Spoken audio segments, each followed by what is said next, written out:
Hello, everybody. We're just letting folks in. Thanks for joining us. Let's just give it 1 minute or so, and then we'll get started.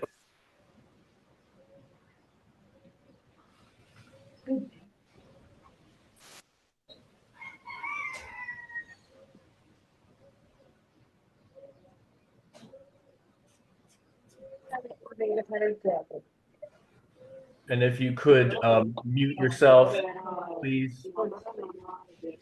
Anybody that's not on mute, make sure to have your Zoom on mute, please.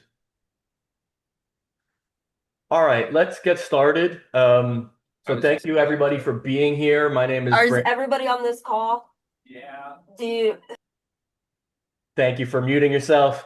Hi, everybody. I'm Brandon Bergman, Associate Director at the Recovery Research Institute and Assistant Professor at Harvard Medical School.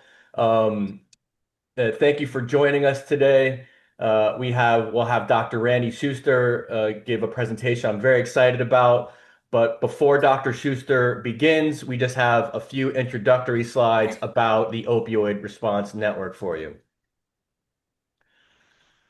So the SAMHSA-funded Opioid Response Network assists, and are we recording? Yes. Okay, great. Yes. Assists states, organizations, and individuals by providing the resources and technical assistance they need locally to address the opioid crisis and stimulant use. Your speaker Technical, is not working. and Please can you all check just your connection. please mute yourself if you're not on mute. Technical assistance is available to support the evidence-based prevention, treatment, recovery, and harm reduction of opioid use disorders and stimulant use. And then there's a little bit about the funding at the bottom there. The Opioid Response Network provides local experienced consultants in prevention, harm reduction, treatment, and recovery to communities and organizations to help address this opioid crisis and stimulant use. The Opioid Response Network accepts requests for education and training. Each state and territory has a designated team led by a regional technology transfer specialist who is an expert in implementing evidence-based practices. So just a little snippet about the Opioid Response Network's approach, which is to build on existing efforts, enhance and refine and fill in gaps when needed, while avoiding duplication and not recreating the wheel. Their overall mission is to provide training and technical assistance via local experts to enhance prevention, harm reduction treatment, especially medications like buprenorphine, naltrexone, and methadone, and recovery efforts across the country addressing state and local specific needs. Here is how to contact the Opioid Response Network or if you have questions or to submit a request for technical assistance. And now there's just a very quick video, about 2 minutes, going into more detail about the Opioid Response Network and the services they provide. Like they're really bad, like they're hereditary.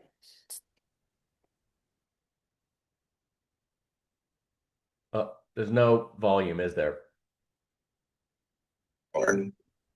We are the Opioid Response Network, a coalition of 40 national organizations representing more than 2 million people. We serve all 50 states and 9 territories locally through our network of nearly 1,000 professionals working across prevention, treatment, and recovery. For state agencies, organizations big and small, and individuals working to address local needs, we bring training and education to bear on your efforts. We're here to help you help others through evidence-based support, all at no cost to you. For instance, the Opioid Response Network helped the Tribal College in New Mexico join forces with local organizations to develop a culturally appropriate prevention, treatment, and recovery training series for its students. In Rhode Island, we convened correction staff from 34 states to share how our program had reduced post-incarceration overdose deaths by more than 60% and supported them in their efforts to build similar programs in their home states. In West Virginia, we mobilized to help a clinic incorporate substance use disorder services into their practice, serving a faith-based community.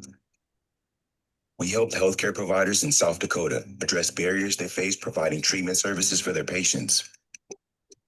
We're here to help those on the front lines. So, what are your needs and how can we help? Visit the opioidresponsenetwork.org to learn more and to submit a request for support. The Opioid Response Network. funded by the Substance Abuse and Mental Health Services Administration.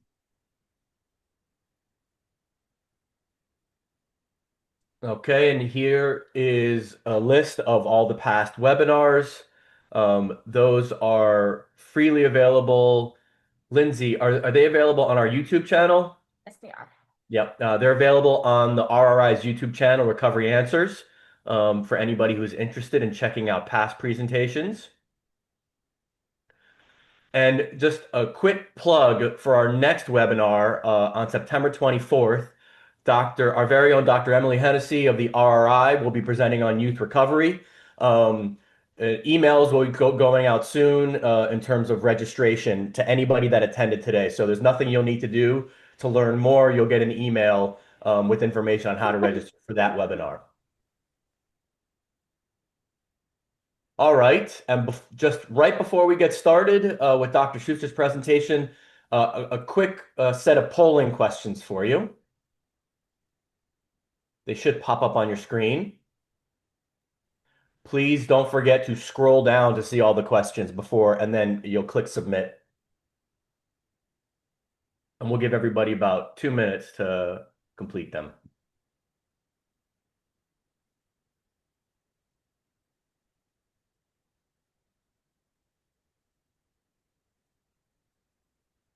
Sorry, y'all, we're just having some issues with the polling questions.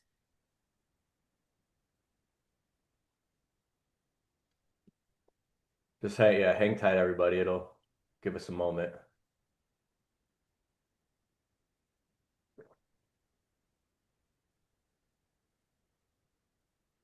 I guess we'll see if we can get it in 30 seconds. It's not mission critical.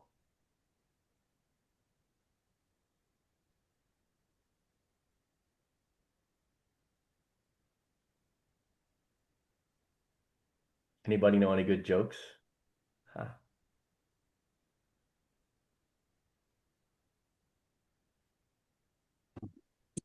Don't be right here on my phone, even harder to let you. I think somebody's singing. All right. We will just move on in the spirit of the show must go on. So, okay, and now I have lost the ability to control the slides. Oh, there we go. Okay, so let me. Justin Wynn has a joke. He never trusts staircases. They're always up to something. Boom. All right. Thank you, Justin. So with that, I will introduce Dr. Schuster. Dr. Randy Schuster is an associate professor at the Massachusetts General Hospital and Harvard Medical School, the director of school-based research and program development at the MGH Center for Addiction Medicine, and the founding director of the MGH Center for School Behavioral Health, just recently launched in February 2025. She's a licensed clinical psychologist, published and presented widely on adolescent substance use and its comorbidities. Dr. Schuster's current program of research focuses on explicating the course of neurocognitive recovery following cannabis discontinuation, defining risk for adverse drug effects among adolescents with co-occurring psychopathology, elucidating the acute and residual effects of cannabis and other substance use on depressive symptoms and suicidal thoughts and behaviors, and evaluating the efficacy of novel behavioral and pharmacotherapy treatment options for adolescent substance use. Through her program of state and federally funded school-based prevention research, she is also active in collaborative work to develop and test best practice school-level early interventions to minimize the population-level impact of substance use on student health and well-being. Her training and community-based research is reflected in extensive ties with over 400 middle and high schools across Massachusetts, including annual mental health surveillance of nearly 100,000 students across the Commonwealth. And with that, I will pass it over to Dr. Schuster. We welcome you and look forward to your presentation. Randy, take it away. Thank you so much, Brandon, and thank you for having me and hosting me here. I'm just so delighted to be in community with all of you, even albeit virtually. I was just amazed scrolling through the chat as everyone was introducing themselves, how far and wide folks are coming from. So thank you so much for sharing some of your Wednesday morning, afternoon, and in some cases evenings with me. How cool to be presenting across so many different time zones. So as Brandon said, my name is Randi. I'm a psychologist by training, and really my bread and butter work is really focused on how we can mobilize schools to support prevention and early intervention efforts. You'll hear this theme come across throughout this presentation, but the lens through which I view my work and approach mental health is really from a systems level, and really thinking about, very much in my bones, believing that schools really do represent the most equitable point of entry for mental health care, and that one of our best bets in helping to mitigate this ongoing youth mental health crisis, to mitigate this intersecting workforce crisis, is to, in a very scalable, sustainable, and equitable way, support schools to support kids early and often. So because I come at this work really through a prevention lens, a lot of what I'll be talking about now, or over the course of the next few slides, is really largely related to cannabis, alcohol, and tobacco uses. Those are the most common initial substances used in this age group, which you all know. Before I even get into schools, I'm going to do just some foundation building, making sure that we're all operating off of the same kind of foundational knowledge base around the current landscape of largely cannabis and tobacco use is where I'll focus my slides.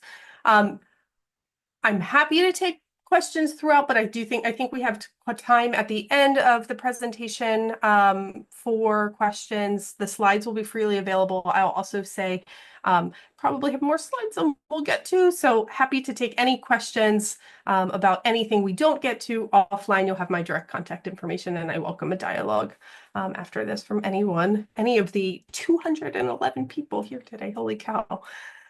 Thank God we're virtual, because I would be very nervous presenting in front of all of you in 3 dimensions. All right, here we go. All right, so I learned very early in my presenting career, and I'm not a comedian. Thank you to those who were comedians here and shared some very nice chuckles in the chat.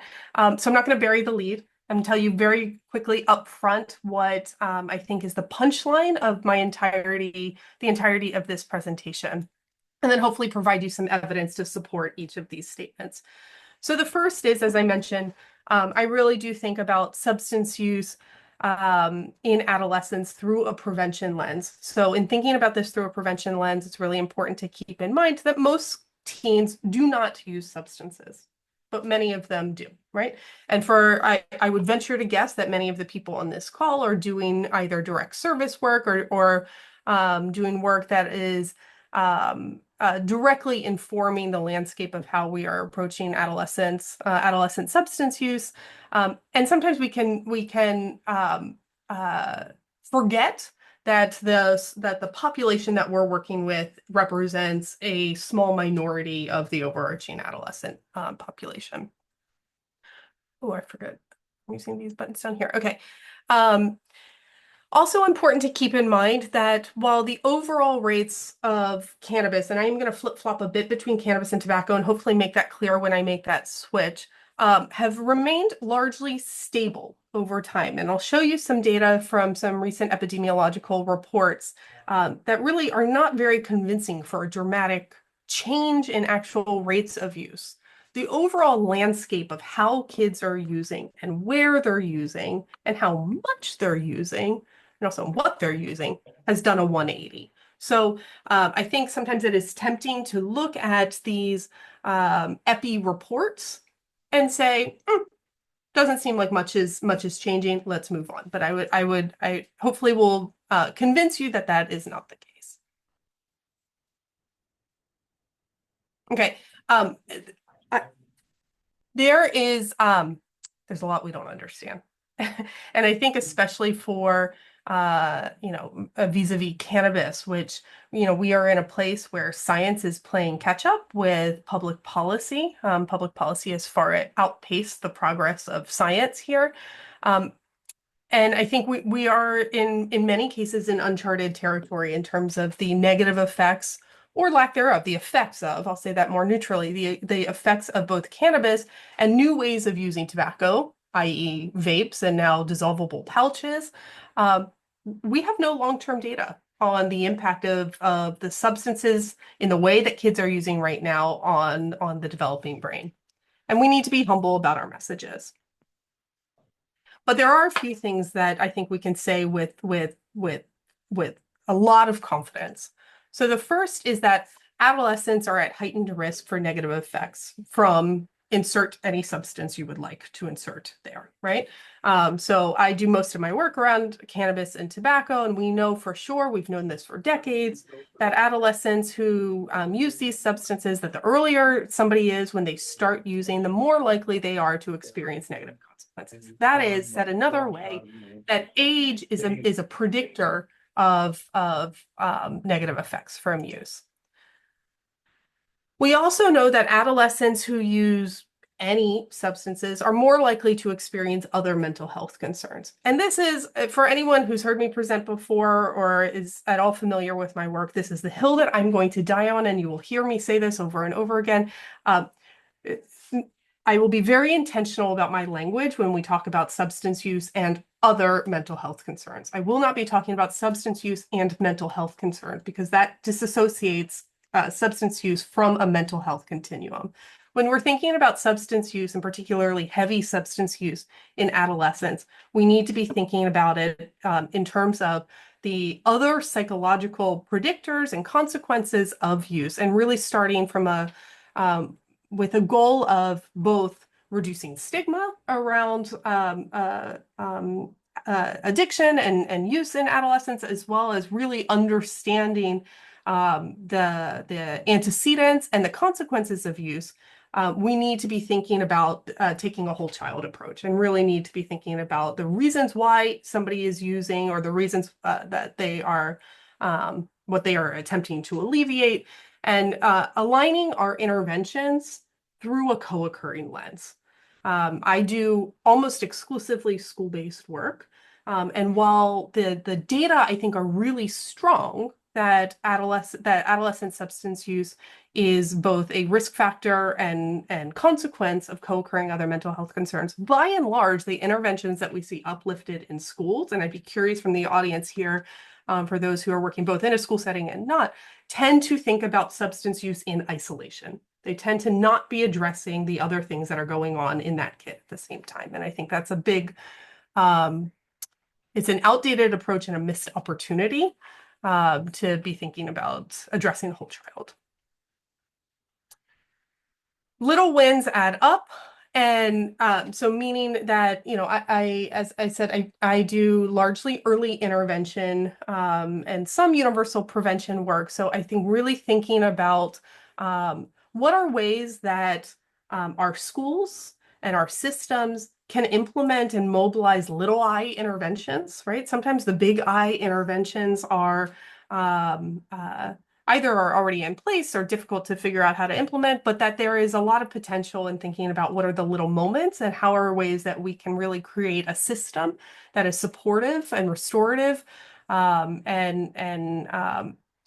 creates a space for kids to achieve wellness, broadly defined. And I jumped to my last punchline, which is that schools represent, I believe very strongly, the prevention arm of our mental health system. There are a lot of reasons for this, and I told you I'm going to give you all my punchlines up front. But we now know that at least in the United States, there was a report released by SAMHSA either last year or the year before that showed that kids are more likely to receive mental health services in schools than in any other system. That if we are thinking about equitable access to mental health care, we have to be thinking about schools. And schools, schools are tasked with doing everything for our kids. So I'm not saying this lightly. There are a lot of implementation challenges that we need to think about and how we do this well. But schools have tremendous opportunity, right? Schools have the opportunity for historical relationships, right? So if we're thinking about early intervention, we're thinking about how can we tell that John is operating or is presenting slightly differently now than how he was a week ago or a month ago, right? We need to be, I think mobilizing primary care, mobilizing, I do a lot of work actually in dental clinics is awesome, is great, right? But a lot of those are rely on biannual or annual presentations, and we're missing kids who are not showing up routinely to those environments. But schools, oftentimes, not always, but oftentimes you have the opportunity of seeing kids often, where if we have the right systems in place, we can detect small changes, and being able to intervene on those small moments might have a very lasting impact on long-term mental health trajectories. We also have the opportunity in schools to engage full systems. So schools are often more connected with families and the other systems and services that kids are connected with. And then, as I mentioned before, which I think is a really critical point, is this pretty definitively is, I think, the most equitable point of access if we're trying to reach all kids. Okay. All right, so I gave you all the punchlines. Let me give you a little bit of data, hopefully now just from a level setting standpoint.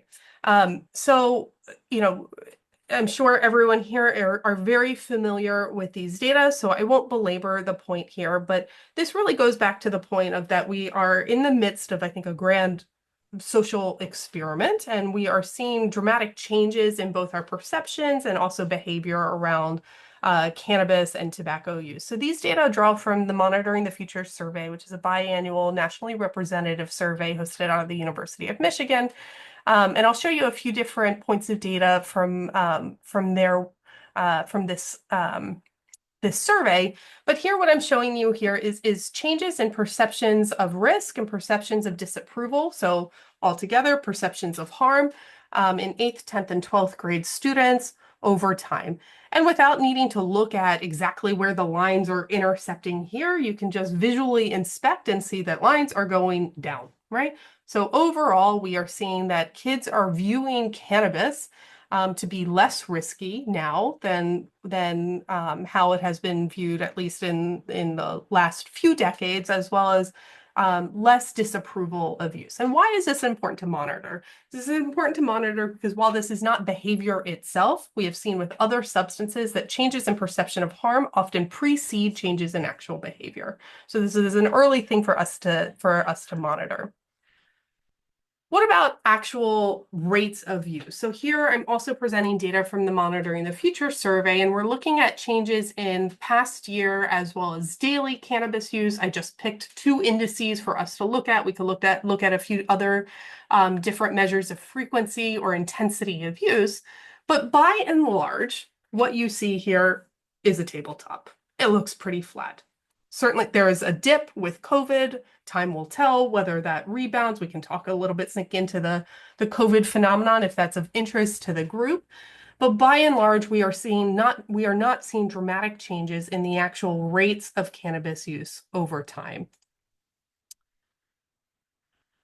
We are seeing dramatic changes in the overall rates of teen combustible tobacco use or cigarette use. And this is due to decades worth and billions of dollars invested into public health prevention, which has, up until about 2015, nearly eradicated teen nicotine use. But then comes, sorry, my slides are lagging a bit here.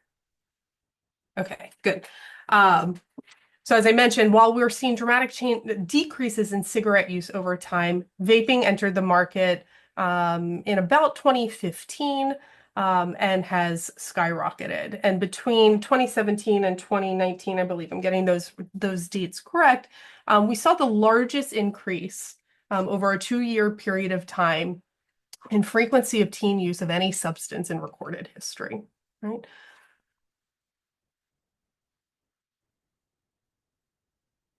Okay. how do I want to, I'm going to just go forward here. Okay, so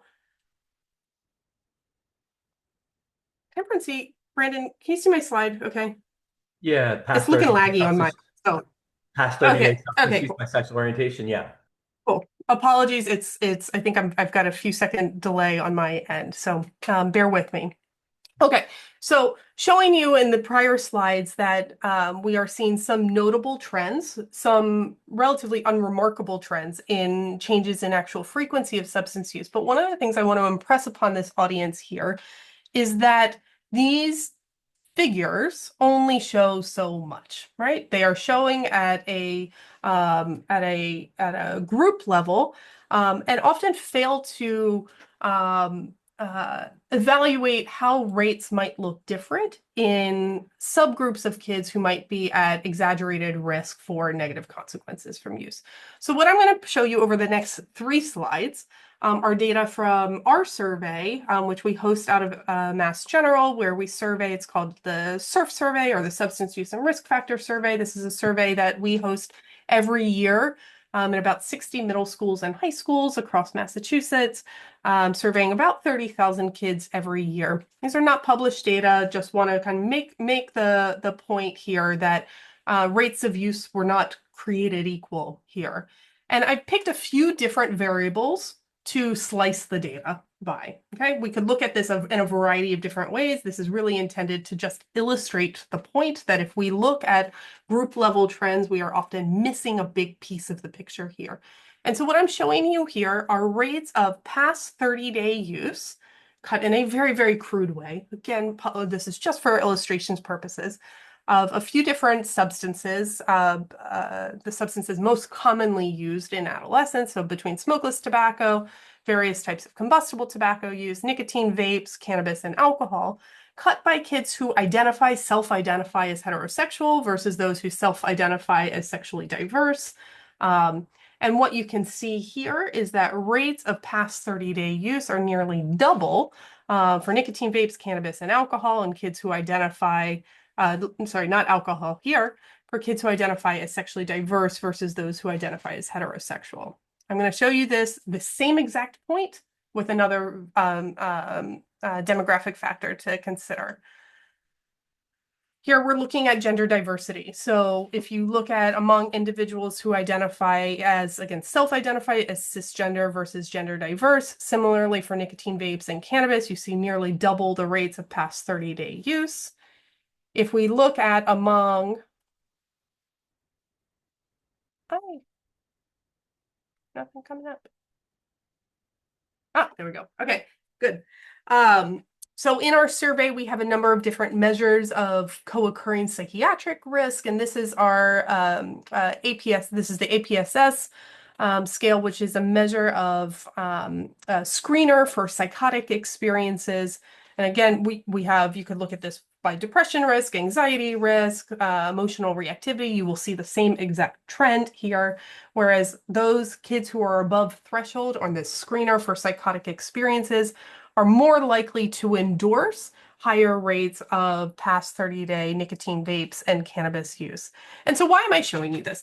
Okay, they're certainly not at all suggesting that kids who identify as sexually diverse or gender diverse are biologically at greater risk for using substances.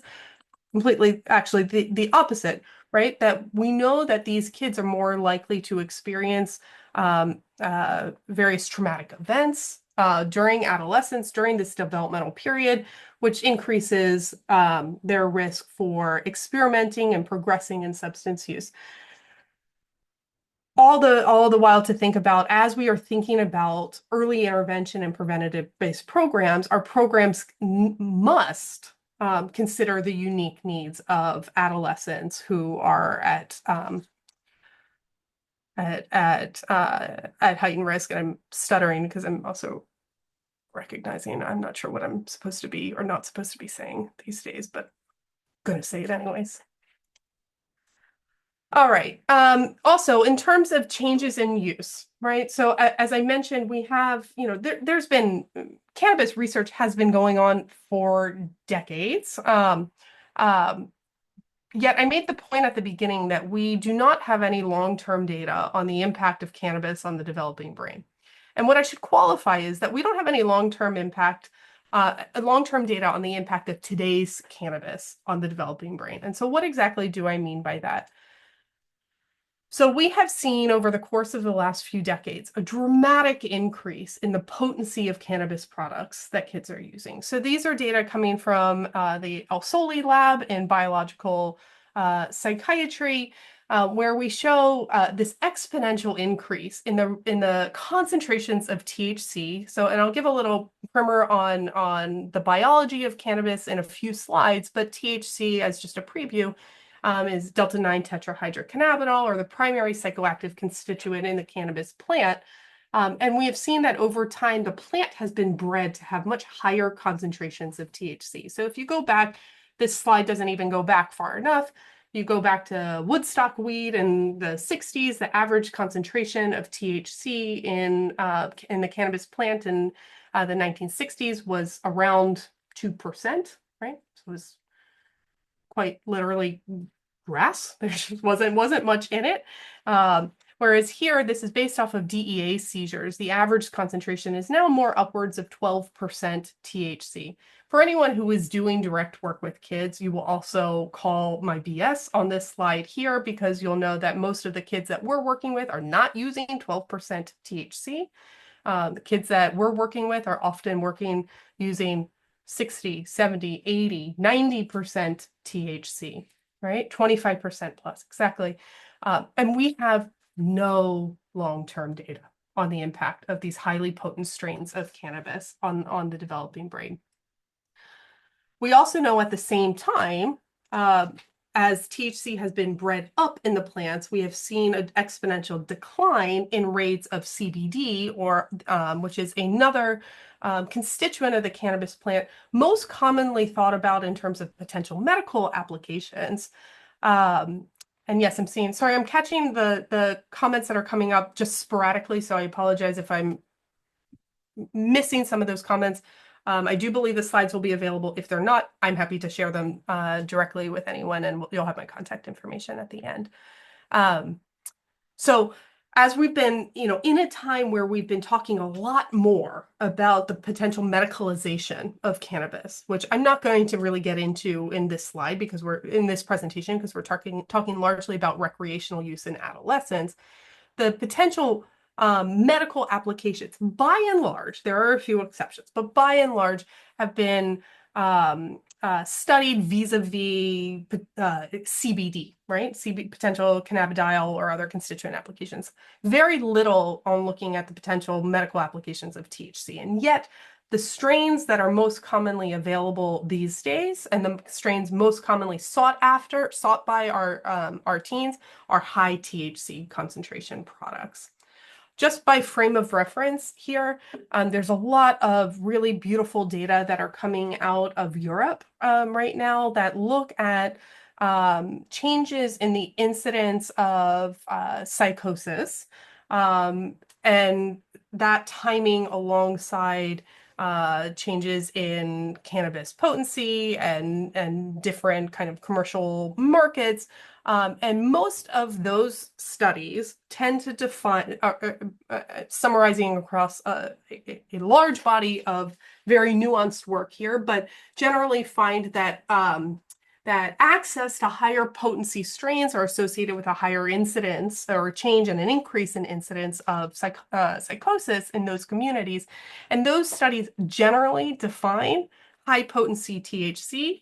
As anyone want to put in the chat, a venture a guess of what percent you would expect, you think that those studies use to define high potency THC?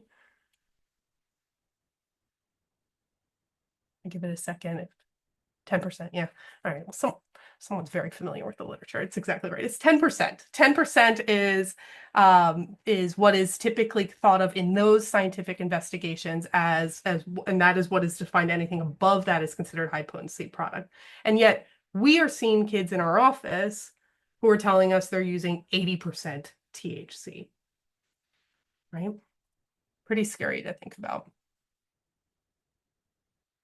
Alongside shifting potencies of cannabis product, we are also seeing a broadening of the different methods of use. So I have an outdated image here of a jewel, but meant to illustrate that vaping cannabis has become a lot more popular in adolescence. And why is this notable with regard to school-based approaches? Well, vaping is a much more discreet method of using. It often does not come with some of the telltale signs of intoxication, usually is not associated with bloodshot eyes, has a smell, but a very different smell than burning a product, and is often being engineered into, we'll see if I have a slide on this later, into lookalike products that are making it highlighters or into backpacks or into sweatshirts that make it much easier for kids to be using throughout the day.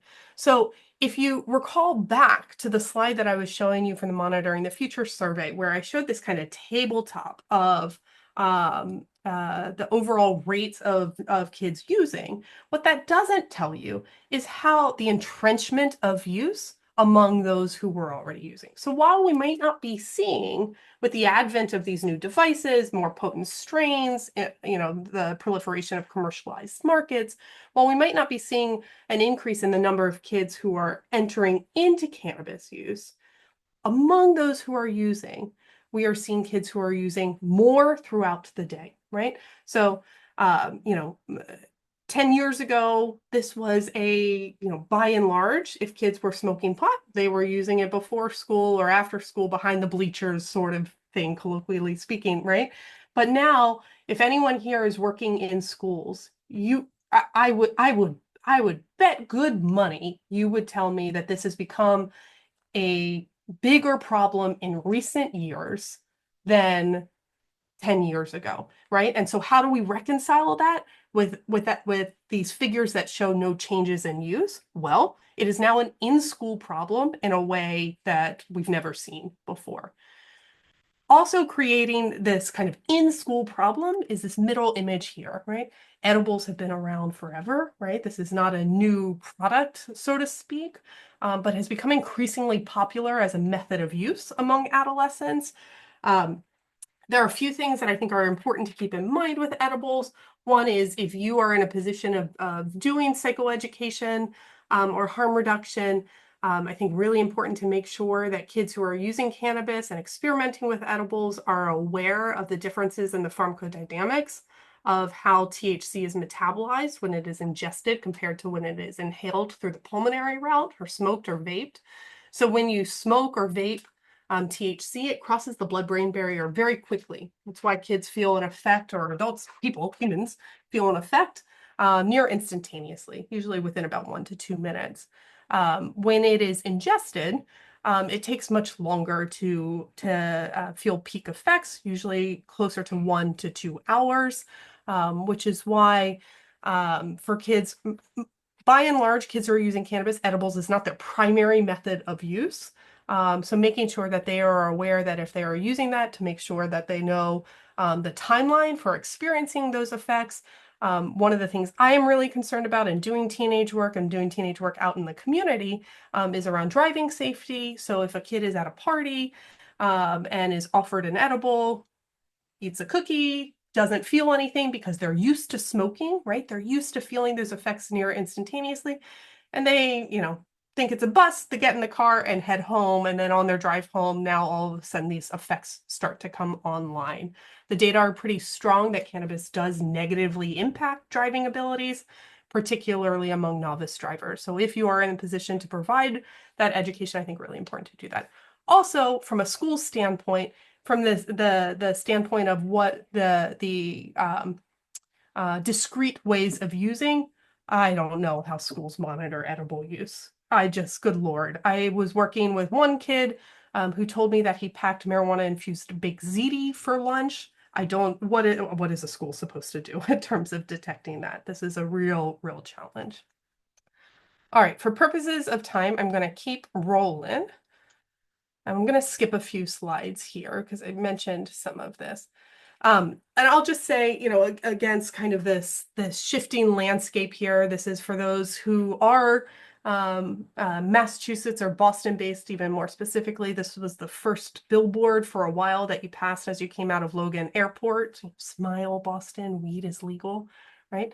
So all of this, you know, the increase in more potent strains of use, the more desirable methods of use of flavors and products that are cool and aligned with with identity and lifestyle is all happening against a backdrop where kids are being pummeled with information that cannabis is accessible, cannabis is a lifestyle choice, and I think just again thinking about from an education standpoint, we need to acknowledge that kids are seeing all of this information, and our prevention and our intervention programs need to acknowledge and help them make sense of this.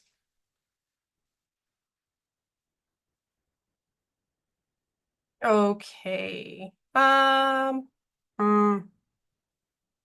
right, I'm gonna do it. I'm gonna do it. I can't do these talks without doing a little bit of bio. All right, so as I mentioned here, or mentioned earlier, we talked about THC. So THC is one of hundreds of different chemicals in the cannabis plant. The cannabis plant is a very, very complicated plant with a lot of different cannabinoids as well as other compounds that in various permutations might be associated with different profiles of risk or benefit, right? So in the work that I do, and if you are doing adolescent focused work, I would venture to guess that most folks here are interested in the effects of THC. THC acts on our endogenous endocannabinoid system, which plays a very critical role in neurodevelopment. A few, I think, key points here. So THC is lipophilic. Again, going back to driving, it is why if somebody smokes pot 2 weeks ago and then gets pulled over and actually had not used and is drug tested, they might actually still test positive. It is because it is slowly released and kind of hide out in the fat here. We did a study where we showed that in adolescents who we were had a very high degree of certainty that they actually had not used. We incentivized them to engage in 30 days of abstinence and did regular, routine, quantitative drug testing. We saw that kids could test positive for up to 86 days following last use if you model that out. So very slow elimination. It is also, not only does it cross the blood-brain barrier, it does cross the placenta. So I won't go into too much detail here, but if anyone on this call is doing work with young people who might become pregnant, they should be aware of the fact that use during pregnancy has the high risk of exposing the fetus to cannabis. I'll also note that, so this is a cartoon image of a medial slice of the brain. So if folks can see me on this screen, imagine that there is a slice in between my eyes, between my nose, and now you're looking at kind of a profile picture on the inside of my brain here. And what you'll see represented here, the pink dots are CB1 receptor binding sites. So these are the sites in which the THC binds to. And you'll see that they are broadly distributed across the brain. So can you guys see my what's it called? Little cursor? I'm pointing here. No? All right.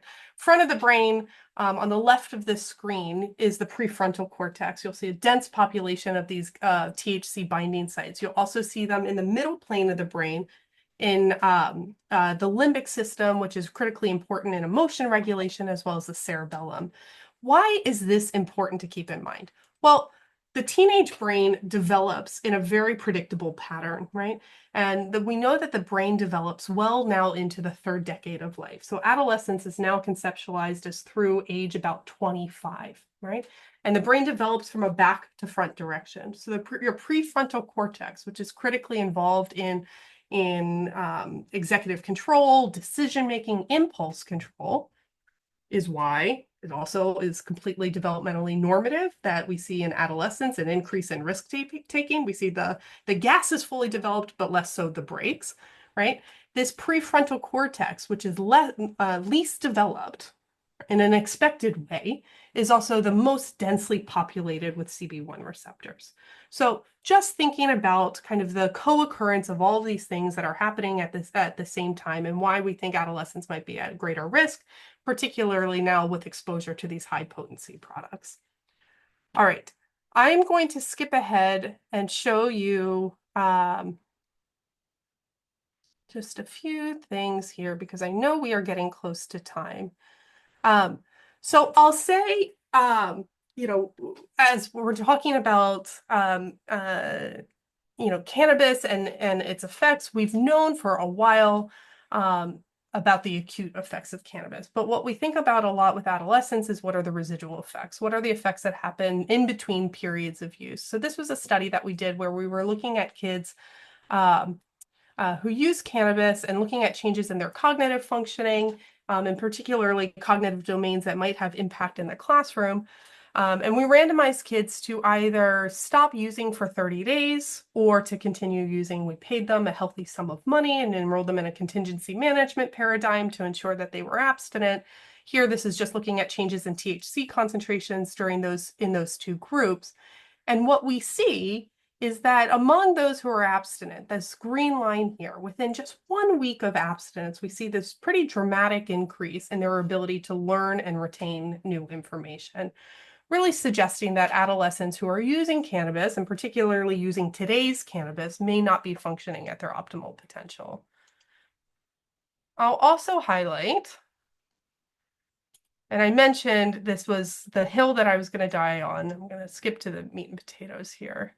So this was a paper that we published in JAMA Pediatrics at the beginning of last year from our SURF survey, which is our Massachusetts school-wide survey, where we looked at the relationship between substance use and other psychiatric risk factors.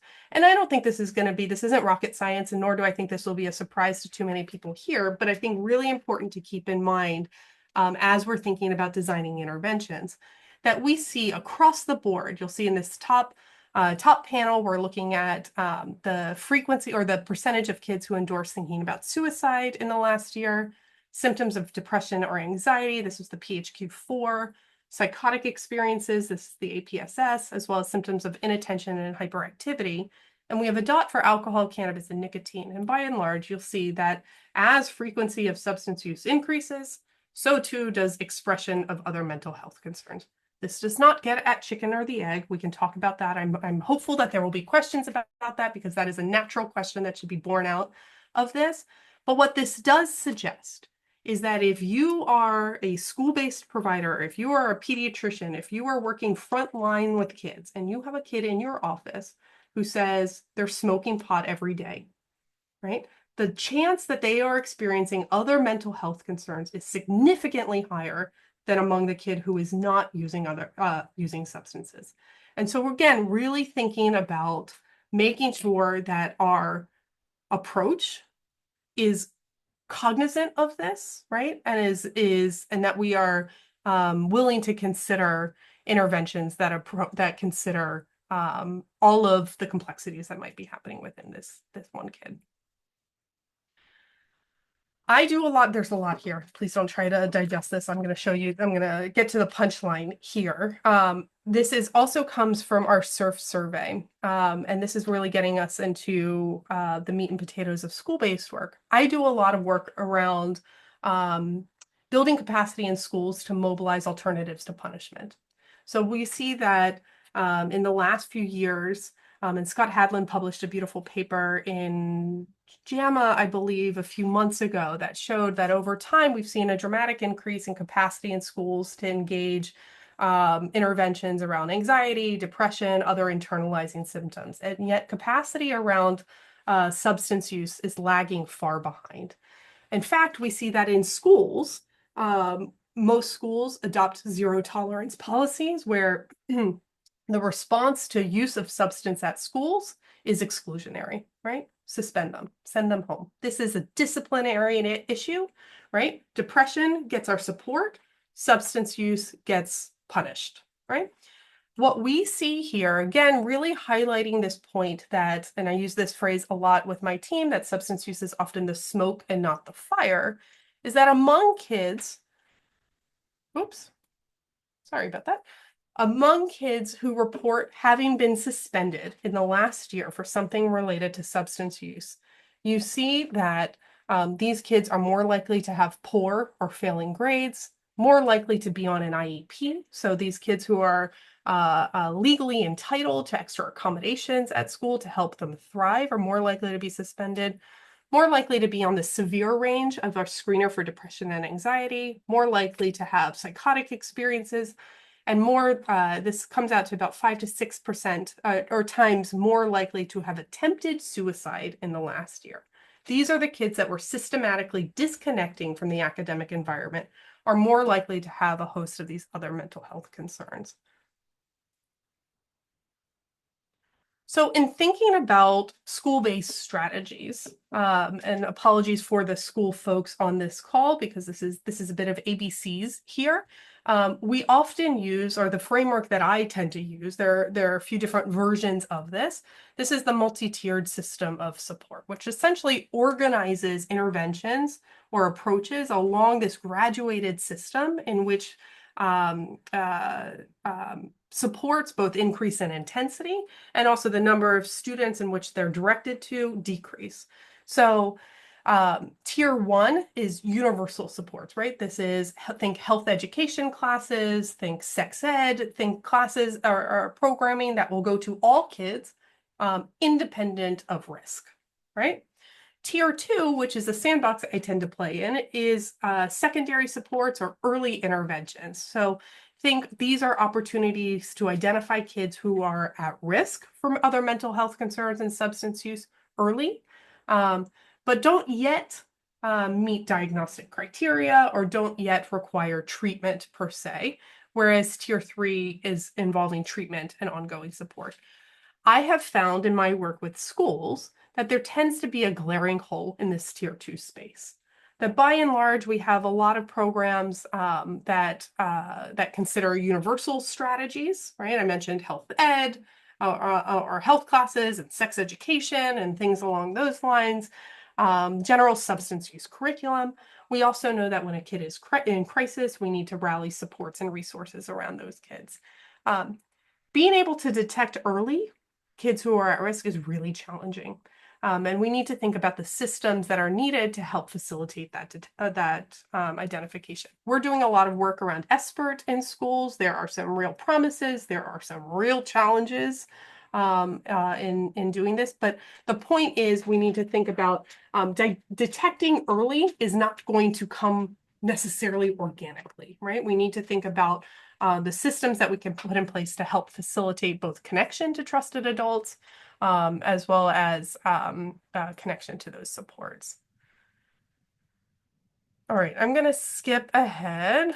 No, no, I'm not. All right, I'm going to show this here. So I think the point here, it really is, this comes from our SURF survey as well. And I think sometimes in doing adolescent substance use work and often in school settings, we are often under the misperception that kids do not want to change. Kids don't want help. When in actuality, at least when we're thinking about it in school settings, kids often don't know where to go to get for help, or they think they are going to get in trouble if they ask for it. And so in our survey, we ask kids who are using these various substances often, if they were offered help today, would you be ready to either quit or to at least reduce use? And what you'll see, what I found, which I think is incredibly encouraging, let's look at nicotine vapes. 58% of kids who were using nicotine vapes in the last month said that if I were offered help now, I would at least be ready to reduce my use. So to me, again, really encouraging that the onus is on us to figure out how we make programs available, scalable, and destigmatized in these settings, because kids are often ready to access them. They just don't know where to go, and they're fearful of the consequences that are going to come from it. I know we are just about at time, so I will end with this image here, which I think is also, a real call to action with schools. This was a paper actually just published today. So if folks are interested, it is happy to send the manuscript around. This is published in JCAB, also using the SURF survey. And what we looked at here, Teresa Vargas is the lead author on this paper. In the schools we looked at, we went through and geocoded each community for levels of neighborhood deprivation, which is a complex measure of access to various different socioeconomic resources. And we see that neighborhood deprivation is negatively linked with mental health outcomes. So kids who are in communities that have high deprivation levels are more likely to experience higher levels of depressive symptoms, more thoughts, suicidal thoughts and behaviors, higher levels of substance use. We've known this for a while. What is really new here, and I think really promising, and hopefully a call to arms for those who are in school-based settings, is that if we went through and then coded each school for the ratio of school mental health staff to students, we see that in schools with high levels of deprivation, schools that are serving kids that come from high deprivation areas, who have a higher than average ratio of school mental health staff, there is no relationship between neighborhood deprivation and school mental health and student mental health outcomes, really suggesting the importance of well-trained, available adults in the school that can provide frontline behavioral health support. So with that, I know we are close to time, and I will end with just popping my contact information up. I know there were slides that we skipped through and more detail that we can get into. I'm happy to take any last minute questions. I'm also happy to have any conversation offline about anything either presented or not presented here. Thank you so much. Thank you, Dr. Schuster. Before we get to the Q&A, we have 3 minutes, so so in terms of slides, there will be an email that goes out to all attendees today with the slides that have Dr. Schuster's contact information. Please, if you've attended here today, go to this link. There's the QR code or the link to provide feedback on today's talk. And yeah, so just let's just take the last 3 minutes we have. So I'll read off questions. So Mary asks, she says, she works in a mental health hospital, which is smoke-free. This means enforced abstinence on admission. How can they make regular cannabis users more comfortable while being treated for psychosis? Sometimes they're How can I presented make with behavior asking for more and more nicotine, which won't satisfy them. Sorry, Brandon, you cut out in that last point there. It says, how can they make, okay, let's see if she works in a mental health hospital, which is smoke-free, so folks have to be abstinent. How can they make regular cannabis users more comfortable while they're being treated for psychosis? Sometimes they present. Yeah, I mean, yeah, go ahead, Randy. No, I mean, I think so. There's a really critical point here, which we didn't get to, which is cannabis withdrawal syndrome, right? There's been a lot of work, and particularly coming out of Alan Budney's lab at Dartmouth, that has really operationalized a very discrete cannabis withdrawal phenomenon. And that usually peaks and passes within about 4 to 14 days. Typically tends to involve dysphoria, irritability, some GI symptoms. So I think really making sure that kids are comfortable during that period of time. We have a study that we're doing right now where we're bringing in kids who are at risk for suicide, and looking at changes in suicidal thoughts and behaviors and depressive symptoms during the cannabis withdrawal period and during sustained abstinence. And there is a lot of behavioral work that we're doing during that acute withdrawal period to help mitigate those feelings of discomfort. A lot of it is behavioral, right? Thinking about what are they going to do when they feel stressed or sad? What are alternative coping strategies that they can be trying? And then also planning for some of those physiological symptoms that might occur. Thank you. And then we'll take one last question, and then we will end since we're at time here. So Mariana asks, she says, have you looked at or know of other studies that compare students with mental health issues that use substances and those that don't use it? So at the baseline having mental health issues, and then any studies that come to mind around substance use Yep. versus no substance use. She says, imagine these differences could also help with prevention strategies. Thank you. Yeah, 100%. And so we, danced around this kind of chicken or the egg discussion, which is a really critical piece of in understanding kind of the etiology of both substance use and other mental health concerns. What we do know is, and I think the data point pretty strongly to this, is that probably both are at play. That we know that kids who have mental health concerns are more likely to initiate substances. We also know that among kids who are using substances, that mental health trajectories tend to be worse among kids who are using substances versus those who don't. And so that's longer course of other psychiatric symptoms, poorer treatment response, and poorer substance use outcomes. So we do know that substance use is negatively linked with other mental health treatment outcomes, which is really critical to keep in mind. And I think you need to be really delicate when we're talking about it with kids, because more and more we're seeing kids who are reporting substance use for, and if you can't see me, I've got quotes up, like for instrumental purposes, right? So that they are using to attempt to alleviate some aversive psychological state. I'm not using the term self-medication because I think that insinuates that it is an effective medication strategy. It is often not. But I think reconciling those 2 points is really critical and really helpful for gaining buy-in with the kids that you are working with, that they might be genuinely attempting to use because when they use, it takes away that feeling of urge to self-harm or anxiety or ADHD symptomatology. So I think really making sure that we are geared up to provide coping strategies or supplemental treatment responses for those co-occurring symptoms. Thank you, Dr. Schuster. And yes, so we have to wrap up here, everybody. As a reminder, please do fill out the post-session survey. There was a link posted in the chat, or the link or the QR code that's also going to be available in the slides, which will be emailed to you. And Dr. Schuster's contact information, again, as a reminder, are in those slides. And I know she'd be happy to answer any follow-up questions you have about her presentation or about school-based services around substance use and mental health for adolescents in general. So thank you, Dr. Schuster, for a great presentation, and thank you, everybody, for being here. Have a great rest of your afternoon or morning.